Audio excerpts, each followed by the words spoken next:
일상은 항상 두서없고 정처 없었다. 어딘가에 길이 있음을 알았지만 생각은 언제나 길 밖에서 배회했다. 우리에겐 확신이 필요했다.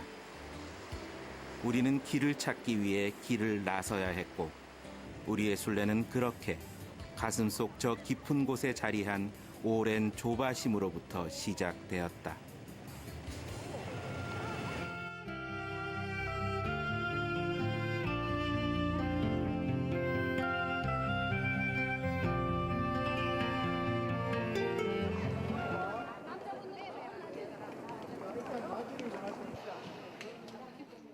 우리는 되도록 말을 아꼈다. 세례를 받고 당신의 자녀가 되고 그 은총의 이름으로 세상살이를 해왔지만 그분의 발자취를 눈으로 확인하는 일은 무거운 설레임이었다. 우리는 우리가 영원히 믿고 사랑하고픈 그 무엇을 몸과 마음으로 확인하고 싶었고 그러기에 우리가 선택한 이 순례는 우리들 신앙의 갈증인 동시에 샘물이어야만 했다. 저희는 작은 힘이나마 기도로서 뒤에서 보태드리겠습니다. 고맙습니다. 기분이 감사합니다.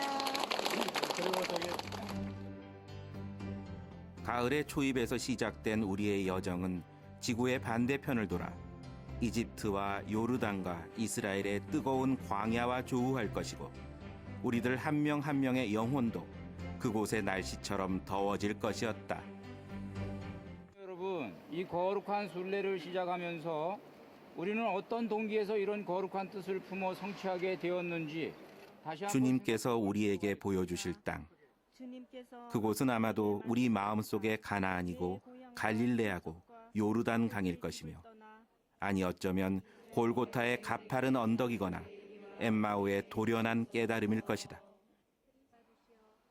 그 위에서 우리의 발걸음은 때로는 가볍고 힘찰 것이나 또 때로는 흔들리고 지쳐서 한참을 주저앉을지도 모를 일이었다.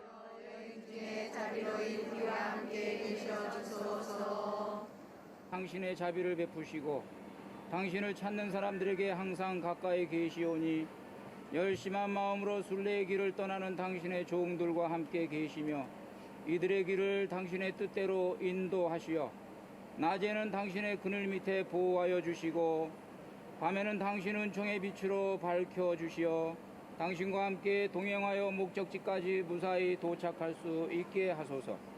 우리 주 그리스도를 통하여 비나이다. 아멘. 주는 우리의 길을 인도하여 주시고 당신 구원의 행복을 허락하여 주소서. 아멘. 주께 의탁하는 마음으로 시작하는 이 여행을 주의 도우심으로 무사히 마치도록 하여 주소서. 아멘. 전능하신 천주 성부와 성자와 성령께서는 여기 모인 모든 이에게 강복하소서. 아멘. 되돌아오되 반드시 다른 모습으로 돌아오기 위해 길을 떠난다. 우리의 떠남과 우리의 돌아옴 사이에서 흘러갈 11박 12일의 시간이 전혀 다른 우리, 새롭게 거듭난 우리들을 약속해 주길 소망하면서 말이다.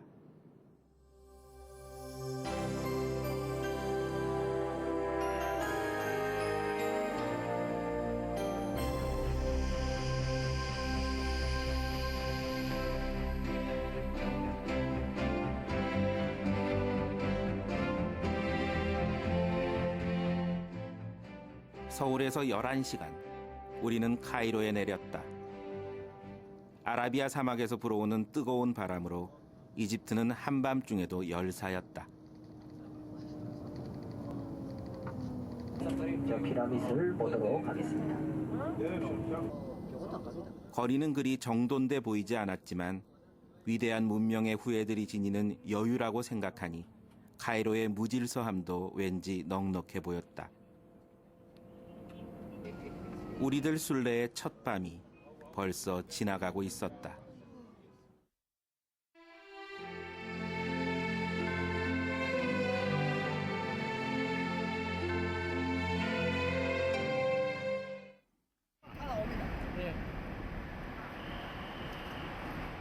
피라미드.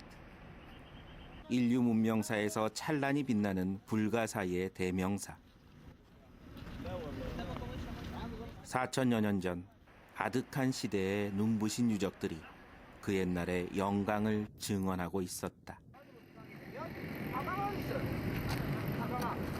그 하강암 같은 경우에는 몇십 톤이나 된다고 그렇게 전해져 있습니다. 자, 다 나일강 수로를 이용해서 이곳으로 왔다라고 보시면 되겠는데, 자, 어제 잠깐 나일강을 보신 분이 계실 거예요. 안 주무시고. 이곳에서 거리가 굉장히 좀 멉니다. 그렇죠. 나일강이 빚어낸 세계 4대 문명의 발상지.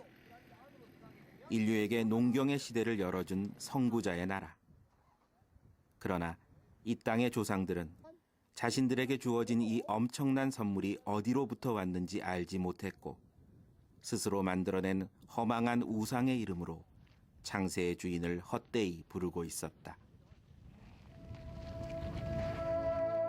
인간의 머리로 빚어낸 이 숱한 자연의 우상들에게서 우리는 단 한 올 사랑의 온기도, 단 한 줄기 자유의 축복도 느낄 수 없었다.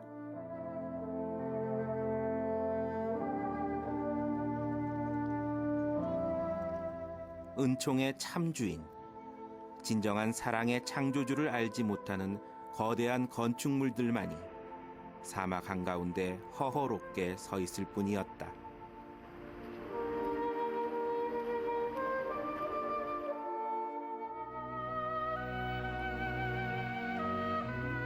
하느님께서 그들에게 복을 내리며 말씀하셨다. 자식을 많이 낳고 번성하여 땅을 가득 채우고 지배하여라. 그리고 바다의 물고기와 하늘의 새와 땅을 기어다니는 온갖 생물을 다스려라. 자, 창세기 1장 1절 보시면은 굉장히 중요한 동사가 나오는데 그 동사가 바라라는 동사예요. 바라, 창조하셨다라는 말을 표현하는 동사가 바라라는 동사입니다. 그런데 이 동사는 무슨 동사냐 하면 무에서 유를 만들어냈을 때 쓰는 동사예요.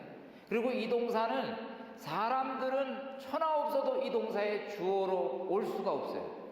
누구만 이 동사의 주어로 옵니까? 창조주 하느님만 이 동사의 주어로 오는 거예요.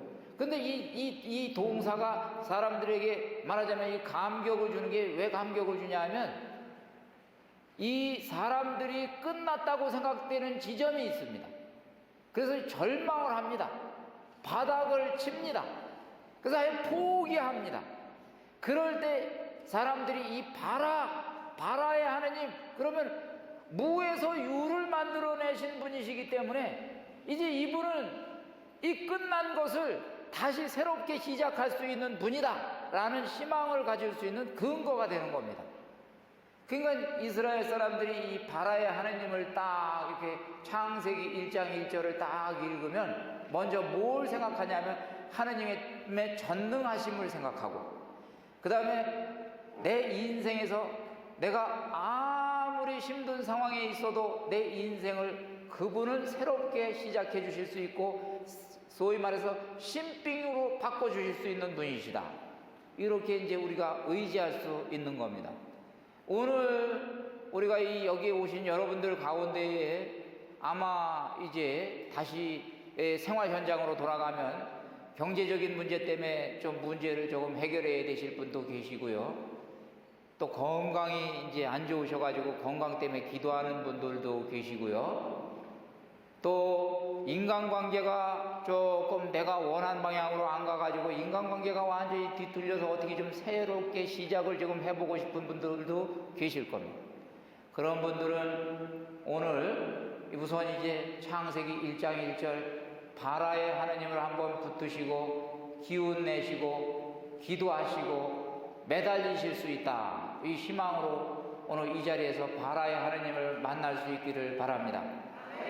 제가 특히 오늘 이 바라의 하느님을 생각을 해보는 거는 오늘 우리가 이집트 땅을 밟았습니다. 이집트 땅에서 피라미드도 봤고, 여러분들이 그 우상 숭배하는 박물관에 다 한 바퀴 도셨잖아요. 그래서 보니까 이 사람들이 얼마나 이 자연신을 숭배했는지 거기 다 나오죠. 자연신. 그러니까 그러면서 그들을 신으로 섬겼습니다. 뭐 나중에 보지만 10가지 재앙도 다 신하고 관계가 있다. 여러분들 설명 들으셨죠? 자, 그러면 그런 이 자연신을 믿고 있는 이 사람들 앞에서 바로 이 자연신조차도, 자연조차도 하느님께서 만들어내셨다라는 것을 웅장하게 선언을 하고 있는 것이 창세기 1장 1절이다 생각하면 이 뭔가 기운이 나요, 안 나요? 저렇게 거창한 존재들도, 저 피라미드를 만든 그 존재, 불가사의의 존재도 결국에는 우리 하느님께서 지어낸 피조물에 지나지 않는다. 그거죠. 그러니까 그분이 이 모든 것을 지을 수 있는 창조적인 권능을 지니고 계시다면 내 인생에서 무엇인가 새롭게 시작하는 것은 쉽다. 어렵지 않다. 우리 매달리는 거예요. 그래서 오늘 우리는 이 분위기를 기도의 분위기로 한번 가보자. 이런 얘기를 저는 드리고 싶습니다. 저가 개인적으로 저도 어려울 때, 뭐 어떤 때는 이거 끝장이다, 이거 절망이다 싶을 때는 저 개인적으로도 바라야 하느님 붙들고 기도합니다. 바라야 하느님, 이거 새로 좀 시작해 주세요. 주님께서는 하실 수 있으십니다. 저는 여기서 끝났지만 제가 끝난 곳에서 주님은 새로운 시작을 하실 수 있는 분입니다. 이렇게 기도합니다. 사실은 예수님의 부활도 사실은 이 바라의 하느님이 하신 거예요. 죽음이라는 거, 예수님 이전에 사람들이 죽음, 그러면 죽음은 뭐예요? 예수님 이전에 사람들이 죽음의 체험은, 예수님 이전에 죽음의 체험은 뭡니까? 끝이죠. 예수님 이전의 죽음의 체험은 돌이킬 수 없는 상황이죠. 그런데 끝난 상황에서 우리 하느님께서는 예수님을 어떻게 했어요? 부활시켜 주셔서 우리 예수님은 다시 살아나셨죠. 이 세상에 죽음이라는 문제를, 이 끝이라는 문제를 새로운 차원으로, 새로운 시작으로 말하자면은 승화시킬 수 있는 분, 하느님 한 분밖에 없다. 오늘 바로 그런 전능하신 하느님을 여기서 우리가 이 자리에서 기도하는 마음으로 만나시자, 이 말씀을 좀 드리고 싶고요. 자, 그리고 이제 제가 창세기 1장 28절로 건너뜁니다. 자식을 많이 낳고 번성하여 땅을 가득 채우고 지배하여라. 그리고 바다의 물고기와 하늘의 새와 땅을 기어다니는 온갖 생물을 다스려라. 창세기 1장 28절이죠. 제가 이 말씀을 꼭 기억하고 싶습니다. 여러분하고 함께 기억하고 싶습니다. 이유가 뭐냐?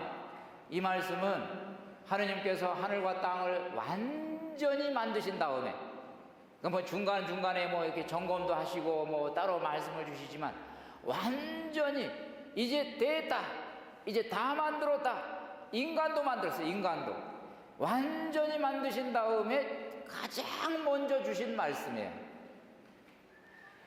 가장 먼저 주신 말씀이라는 말은 뭐냐면 마지막까지 가는 말씀이라는 의미도 있습니다. 그러니까 가장 중요한 거예요. 가장 인간에게 또 이 세상에 하느님이 원하시는 바예요. 그거를 지금 우리가 확인하는 겁니다. 사람들에게 온 땅을 가득 채워라 그랬죠? 가득 채워. 그러니까 번성해라 그랬죠? 번성해라. 그러니까 이 말씀은 결국 하느님이 내 인생에 대해서, 여러분 인생에 대해서 여러분들이 가끔 질문해요. 하느님, 도대체 저에게 원하는 게 뭐예요? 질문합니다.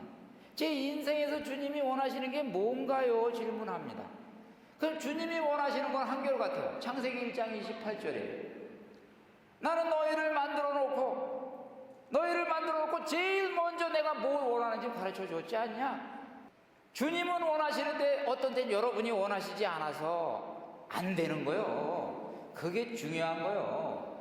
주님은 지금도 여러분 바깥에서 이제 주님이 원하셔도 한 가지, 제가 주님이 원하셔도 한 가지, 이 지금 여전히 내 인생의 주인은 나예요. 그래서 지금 주님이 원하셔도 이 일이 진정으로 내 안에서 이루어지려면 나의 전적인 동의가 필요한 거예요. 요게 그 다음에 이제 얘기가 나옵니다. 그래서 주님이 원하시는 것만 지금 확인을 시켜드리고, 그럼 이제 누가 원해야 돼? 누가?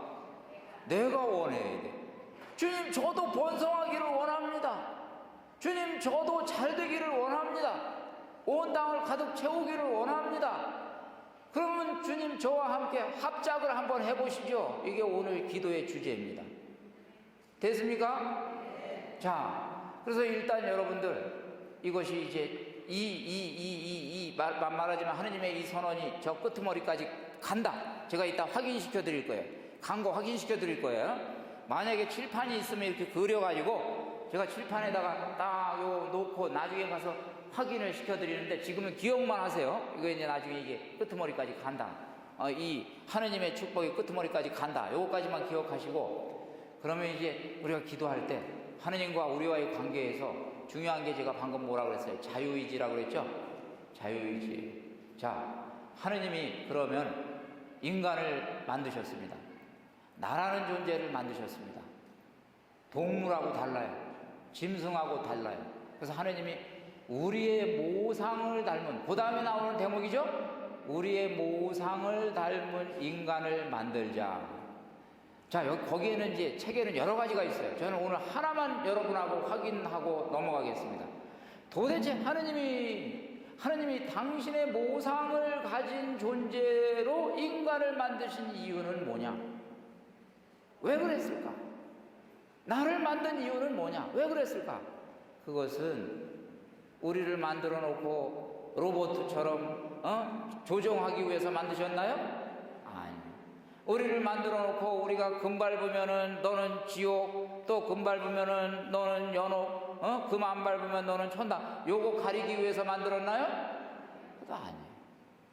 하느님이 우리를 닮은 인간을 만들자고 했을 때는 하느님의 속성 가운데 제일 중요한 속성이 사랑이고 관계입니다.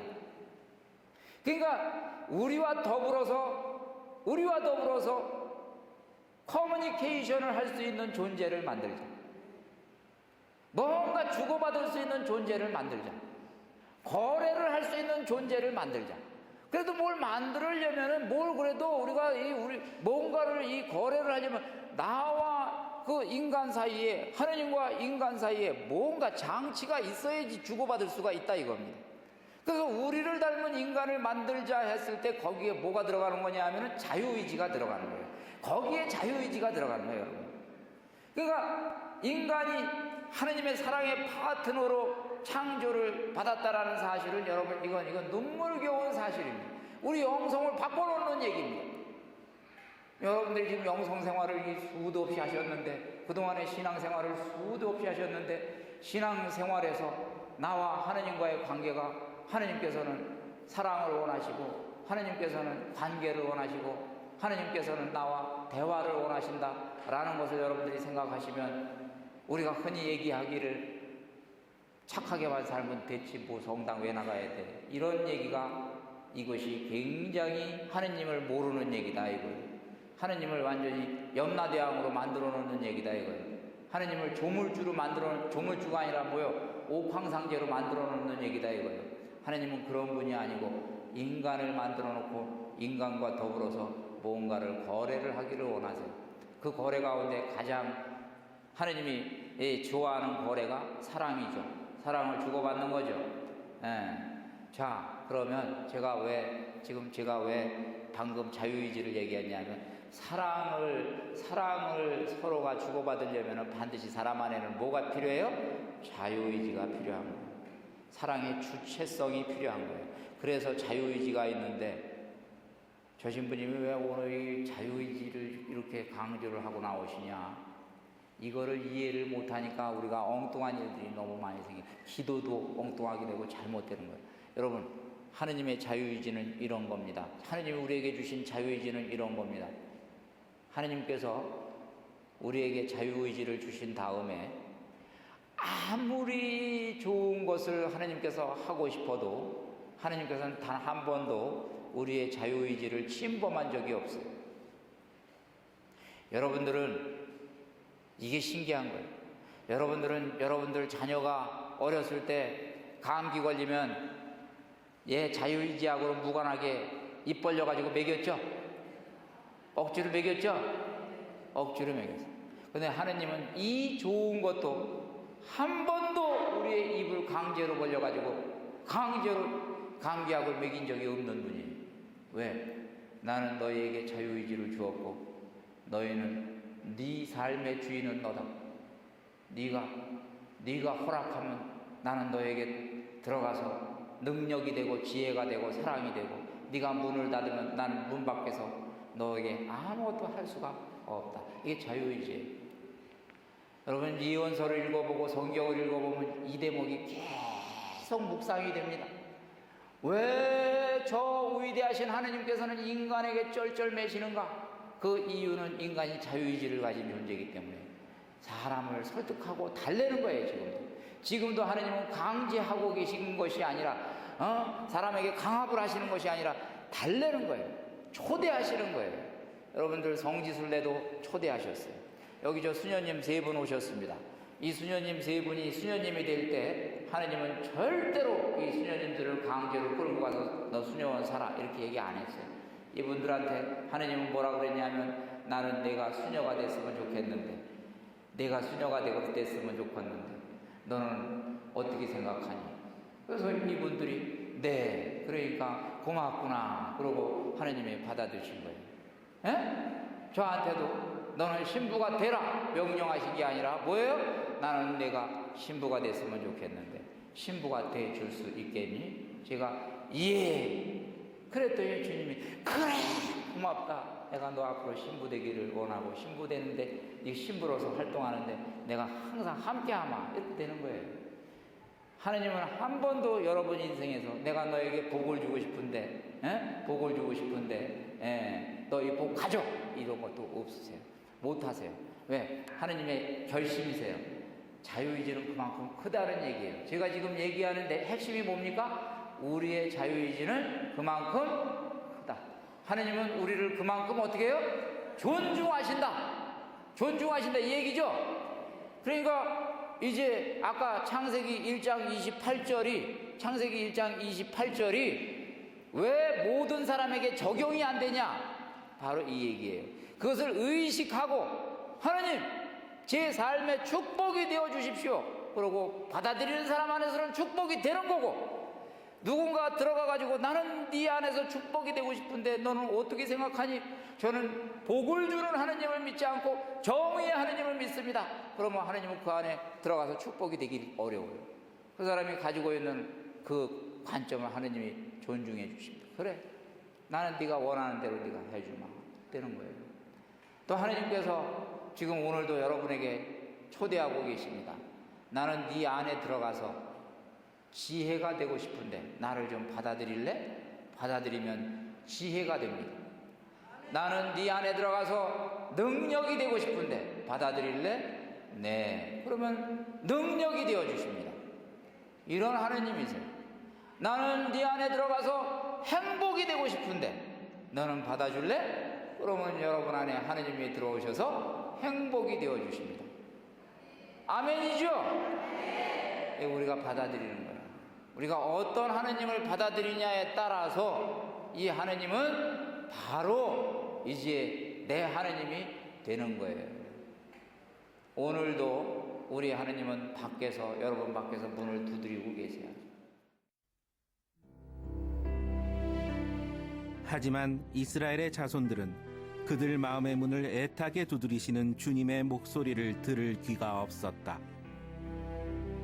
결국 요셉의 치세가 지난 후 그들은 이집트의 노예로 전락했다. 이 거대한 피라미드와 파라오의 도시들은 수많은 유다 노예들의 피로 세워진 것이다. 파라오, 이집트의 지배자, 아프리카와 아시아를 종횡했던 무소불위의 권력, 스스로를 신과 동일시했던 이 절대자 파라오 앞에 한 명의 유다인이 분연히 일어섰다. 그는 노예들의 주님이 이스라엘을 해방시킬 것이라고 단언했다. 한때 이집트의 왕자였던 모세라는 이였다. 하느님을 직접 눈으로 만나고 목소리를 들은 사람이었다. 그 모세에게 하느님께서 당신의 이름을 말씀하셨다. The God of Isaac and the God of 너는 이스라엘 자손들에게 너희 조상들의 하느님 곧 아브라함의 하느님, 이사악의 하느님, 야곱의 하느님이신 야훼께서 나를 너희에게 보내셨다 하여라. 이것이 영원히 불릴 나의 이름이며 이것이 대대로 기를 나의 칭호이다. 이 모세에게 사명을 주었더니 이 모세가 하느님께 이름을 묻습니다. 내가 누구 이름으로 가서 그 말씀을 선포해야 하겠습니까? 이렇게 이제 질문을 하니까 우리가 그 유명한 이야기죠. 나는 야훼다. 이렇게 이제 탈출기 3장 14절에서 하느님이 당신 이름을 계시하는 그런 대목이 나옵니다. 자, 제가 한 가지 먼저 이제 하느님께서 당신 이름을 계시하십니다. 당신 이름을 사람들에게 알려주기를 원하십니다. 이 알려주기를 원하시는 이 핵심적인 의도가 뭘까? 우선 여러분들 한번 생각해 보세요. 내가 이름을 누군가에게 지금 알려주고 싶어 합니다. 내 이름이 뭔고 하니 내가 이런 이름을 가진 존재다. 그러고 이제 이름을 알려줍니다. 왜 이름을 알려줄까요? 왜? 형식적으로는 이게 뭐냐 하면 우리가 다른 사람에게 명함을 돌리는 행위하고 똑같습니다. 여러분들이 명함을 누구에게 줍니다. 명함을 주면 이거 왜 주는 거예요? 나한테 나중에 연락해라. 전화하고 이메일 보내고 나하고 좀 이렇게 좀 친해지고 싶다. 너하고 나하고 친해지고 싶다. 이런 의도거든요. 그래서 하느님께서 우리에게 당신 이름을 알려주실 때는 우리에게 한번 우리 친해보자. 우리 사귀어보자. 이런 의도가 담겨 있습니다. 그거를 여러분들이 생각하시고 이 이름을 가지고 이제 하느님을 좀 사귀어보자. 그것이 이제 이름의 의미고요. 그러면은 그 이름의 본 뜻을 이거는 원래 히브리어로 하야동사인데 영어로 비동사입니다. 하야동사가 변화가 돼가지고 야훼라는 이름이 됐는데 여기 책에 보시듯이 에흐예크라는 그런 발음입니다. 그러면 이거는 영어로 바꾸면은 어떻게 되냐? I will be who I will be. 영어 잘하시는 분들 대충 더 얘기할 것도 없어요. 그래서 제가 그냥 줄여가지고 결론만 말씀드리면은 저는 이게 이제 사람들은 이걸 가지고 있는 자 그로다. 스스로 있는 자 이런 말로 이렇게 번역을 많이 전통적으로는 했습니다마는 그 번역은 한계가 있다. 여기 지금 I will be who I will be를 온전하게 드러내지를 못합니다. 그래서 그거를 제 식으로 번역을 해보니까 뒤에 있는 who I will be를 자유, 이 will be니까 유, 말미암을 유자를 써가지고 자유, 앞에 있는 I will be를 자제, 그래서 자유자재 이렇게 번역을 하면은 야훼의 의미가 완전히 살아난다. 자, 여러분 자유자재 그러면 어떤 느낌이 드세요? 못하실 것이 없다. 전능하시다. 마음대로 하신다. 그런 의미입니다. 그러니까 야훼 이 말은 일단 그분이 마음 먹으면은 반드시 그것을 관철시키는 분이다. 이런 얘기예요. 그래서 모세가 파라오한테 가서 나를 보내신 분의 이름이 자유자재다. 이렇게 이제 하느님을 소개하면 이게 지금 하느님의 어떤 그 힘이 전달이 되겠어요? 안 되겠어요? 전달이 되는 거죠. 그래서 이제 이 말을 이렇게 이제 하느님께서 당신을 소개하신 겁니다. 자, 요 정도만 이제 놓고 이따가 요거 영성적으로 저희가 또 연결시킬 수 있는 대목이 나오고요. 자, 어떻게 됐든 이제 모세는 이제 이 하느님의 이 말하자면은 부르심을 받고 이제 이 사명을 수행합니다. 그래서 다 생략하고 10가지 재앙을 벌려서 결국에 이제 파라오가 손을 들고 모세가 이제 이렇게 가다가 보니까 파라오가 마음이 바뀌어가지고 자기 병사들을 보냈습니다. 자, 그래서 이제 결국 모세가 당황하죠. 백성들이 들고 일어납니다. 우리를 왜 이렇게 해서 여기서 바다에 빠져 죽이려고 그러냐, 그러고 이제 백성들이 들끓고 막 난리를 치고 모세는 기도하고 이러는 대목에서 그 하느님이 이 모세에게 야단을 치는 대목이 갑자기 나옵니다. 모세, 너는 어쩌자고 부르짖기만 하느냐, 이렇게 이제 모세에게 하느님께서 야단을 치시는데, 이거 자 상황을 한번 여러분 잘 그때 상황을 한번 그림을 그려보시기 바랍니다. 백성들은 당연히 궁지에 몰리니까 기도할 수밖에 없죠. 모세도 기도할 수밖에 없죠. 그런데 기도하는 사람한테 하느님께서 응답을 주시는 게 아니라 뭐예요? 너희는 어쩌자고 부르짖기만 하느냐. 이게 무슨 말씀인가요? 사실은 제가 여기 지금 오늘 앞에 부분 생략한 부분이 있어요. 뭐를 생략했냐 하면, 모세가 이제 제가 뭘 가지고 이 백성을 이끌어내겠습니까? 그랬을 때 하느님이 모세에게 지팡이의 권세를 주었죠. 그래가지고 이 지팡이 가지고 많이 써먹었죠. 그래서 이 지팡이가 이 신통방통한 지팡이죠. 그래서 이 지팡이를 가지고 그동안에는 이제 잘 나갔는데, 오늘은 모세가 지팡이는 써먹을 생각을 하지를 않고 지금 살려달라고 부르짖은 거예요. 그러니까 하나님께서는 모세를 향해서 지팡이를 주었는데 그 지팡이를 빨리 써먹어야지, 이제 야단을 치는 거예요. 그러니까 너는 써먹어, 빨리 써먹어. 지팡이를 백성들은 앞으로 진군하라 그러고, 너는 지팡이를 들고 뻗쳐, 그러고 갈라져. 네가 뭐 하여간 네가 뭘 하든지 너한테 모든 권한을 주니까, 그래서 네가 일단은 하는 대로 내가 역사하리라. 그래서 결국에는 바다를 건넜습니다. 여러분들이 아마 아시듯이 이제 홍해 바다를 건넜습니다. 자, 오늘날 우리가 기도합니다. 여러분들도 오늘날 기도하십니다.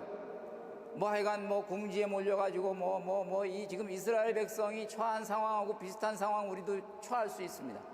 오늘도 우리가 주님께 부르짖을 때 살려주세요, 구해주세요, 이렇게 부르짖을 때 주님은 여러분들에게 똑같은 응답을 하십니다.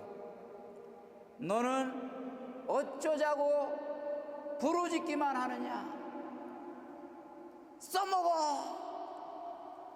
모세에게 지팡이가 있었다면 여러분에게는 뭐가 주어졌습니까? 성령. 예. 자, 성령입니다. 성령과, 주님이 우리에게 주신 성령과 주님이 모세에게 주신 이 지팡이가 관계가 있어요. 제가 그걸 증명해 드리겠습니다. 하느님께서, 예수님께서 우리에게 성령을 주실 때 뭐라고 그랬냐면, 내가 말이야 빠라클리또 성령을 너희에게 보내줄 거야. 요한복음 13장이죠. 요한복음 13장에 내가 너희에게 빠라클리또 성령을 보내주리라 그랬는데, 이 빠라클리또라는 말을 우리가 번역을 할 때 뭐라고 그랬냐면 협조자라고 번역을 했어요. 개신교에서는 보혜사라고 번역이 되어 있습니다. 빠라클리또, 그러니까 성령인데 성령의 별칭이에요. 그거를 주님이 우리에게 주셨습니다. 그런데 이 빠라클리또라는 이 말을 원어로 가가지고 분석을 하면요, 원어로 분석을 하면은 이 파라라는 말은 이 옆에 있다는 뜻입니다. 옆에 있다. 그러니까 이 영어로 바이요, 바이. 내 옆에 있다, 옆에 있다. 그 다음에 이제 클리투스 또는 클레이토스, 이거 이제 우리가 그냥 빠라클리또 이렇게 발음을 하는 거지, 원래 이 그리스 말로는 클레이토스예요. 클레이토스. 이 클레이토스는 영어로 번역을 하면 콜드가 뭐냐면 불리움을 받았다. 옆에 이렇게 불러라, 이게. 그러니까 무슨 말이냐면, 파라클리토스는 네가 부르면 옆에 와 있다. 불러서 옆에 세우는 분. 그래서 이거를 독일어로 번역을 할 때 바이슈탄트 이렇게 번역을 했어요. 바이슈탄트. 슈탄트는 영어로 스탠드예요. 스탄트는 영어로 스탠드고 바이는 영어로 바이고. 그런데 실제 또 이걸 영어 사전에 가가지고 뒤져보면 영어에서 바이스탠드 그러면은 영어에서는 바이스탠드가 없어요. 바이스탠더만 있어요. 그러니까 하여간 저는 지금 이걸 독일어로 지금 풀고 지금 말씀을 드리는 겁니다. 그러면 자 이제 복잡한 얘기 다 떠나서 내 옆에 서 있는 거 스탠드, 내 옆에 스탠드 이거 뭐요? 모세 옆에 뭐가 스탠드했어? 지팡이가 스탠드했잖아요. 그럼 내 옆에 스탠드 하는 게 뭐요? 성령이죠.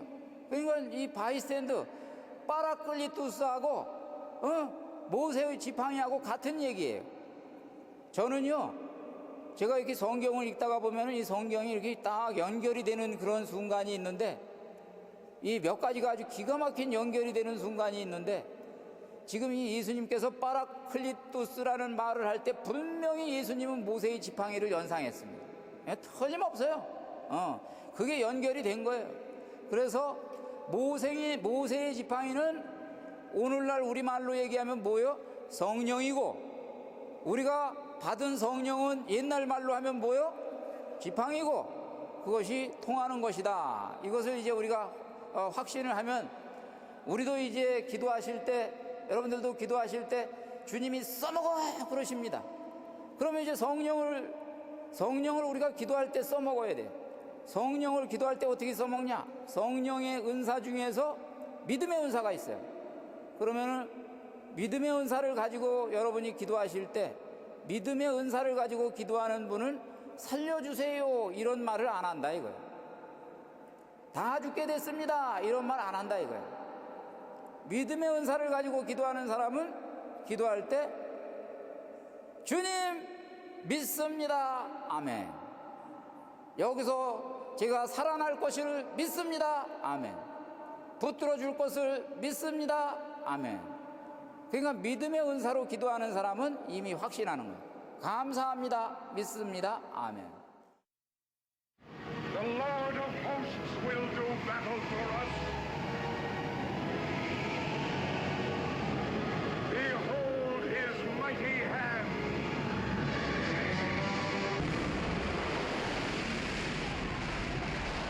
마침내 믿은 대로 이루어졌다. 노예들의 해방은 주님을 향하는 모세의 굳은 신뢰 안에서 이미 예정된 것이었다.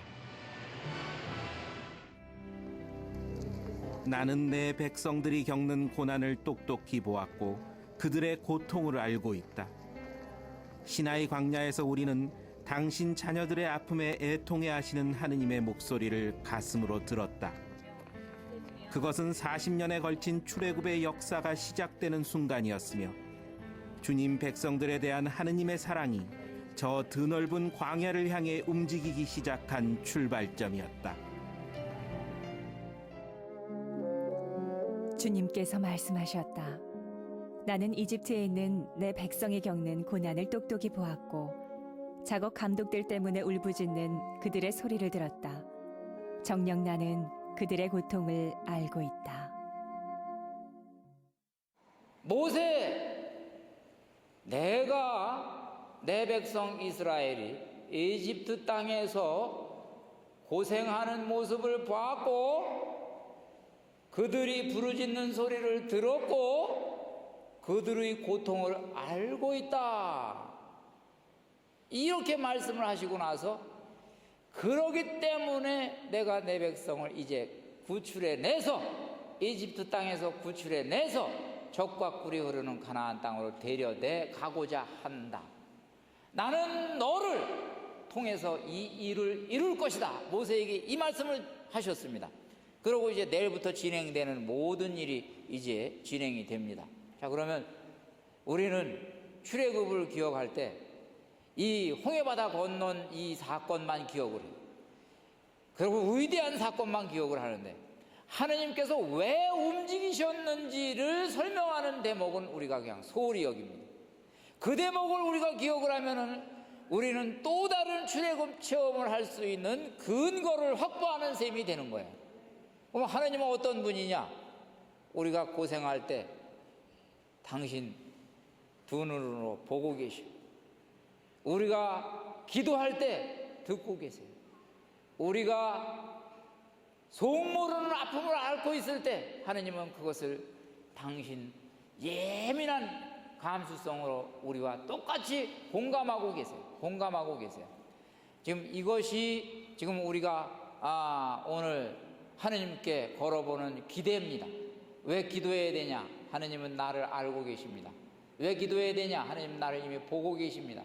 왜 기도해야 되냐? 하느님은 나를 지금 듣고 계십니다. 굉장히 중요한 대목입니다. 오늘 말이죠. 여러분들이 지금 여기 이 자리에 오셨는데 제가 이제 여러분들 이름도 다 확인해 봤습니다. 이름까지는 아니지만 어디서 오셨는지 확인해 봤고 얼굴도 대충 이제 제가 이렇게 기억을 더듬어 봤습니다만은 하느님께서는 여러분 이름도 다 알고 계시오.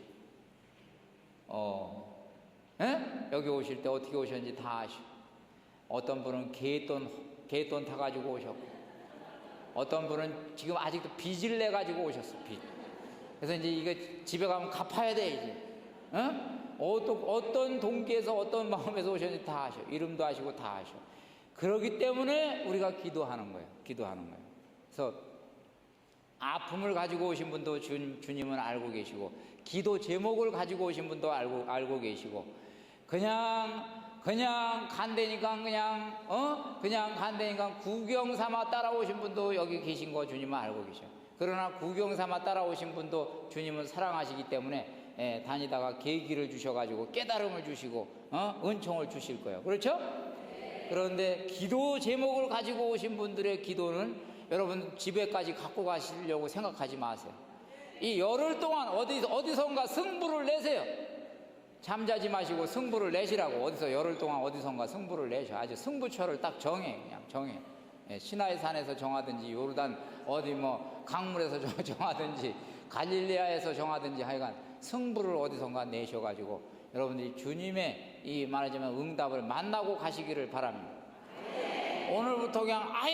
오늘부터 아예 기도하세요. 주님, 저 말이죠, 응답 못 받으면 저 비행기 안 탑니다.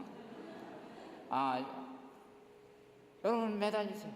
주님은 눈높이를 또 이렇게 맞춰주시는 분이시기도 하십니다. 그래서 저희들이 이제 확인했어요. 자, 주님은 바로 지금 내 아픔을 이미 보셨다. 지금까지 뭐가 됐든지 그리고 내가 여태까지 바쳤던 기도 하나도 잃지 않고 다 들으셨다. 하여간 속에서 나올랑말랑 기운이 딸려가지고 나오다가 쏙 들어간 것까지도 주님은 이미 들으셨어요. 그러고 아무에게도 말하지 않은 아픔, 표현도 할 수가 없는 아픔, 어떻게 일부러 감추려고 그런 거는 아니고 어떻게 표현이 안 돼서 이걸 어떻게 말로 표현해. 그래서 표현하지 못한 아픔도 주님은 이미 느끼고 계세요. 같이.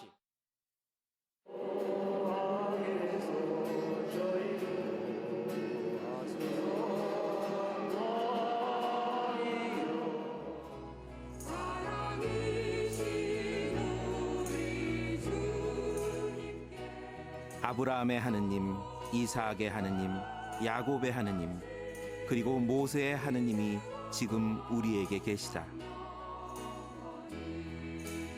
내가 절망의 나락에서 당신의 이름을 부르기 그 훨씬 이전 이미 태초부터 나와 함께 계시며 나의 아픔과 나의 기도를 내 가장 가까운 곳 바로 내 곁에서 들으시는 분. 지금 이 순간 가장 따뜻한 체온으로 내 손을 잡아주시는 나의 주 하느님과 함께 우리는 이미 자유롭고 우리는 이미 축복받았으며 우리들 모두의 출애굽은 우리가 알지 못하는 사이에 벌써 이루어지고 있었던 것이다.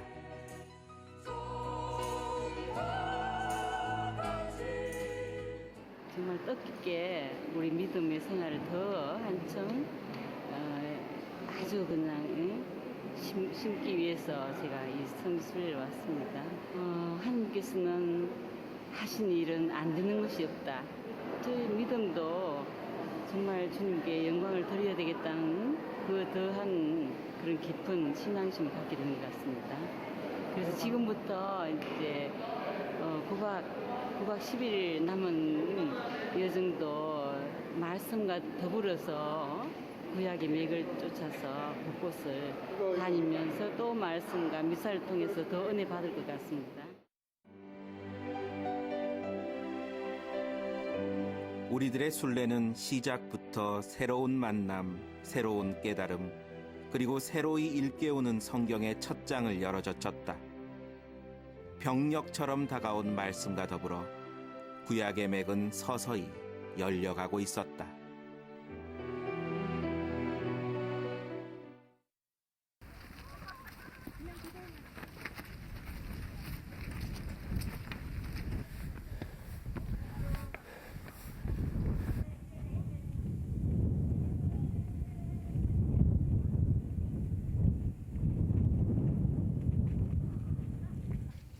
소원이지 뭐.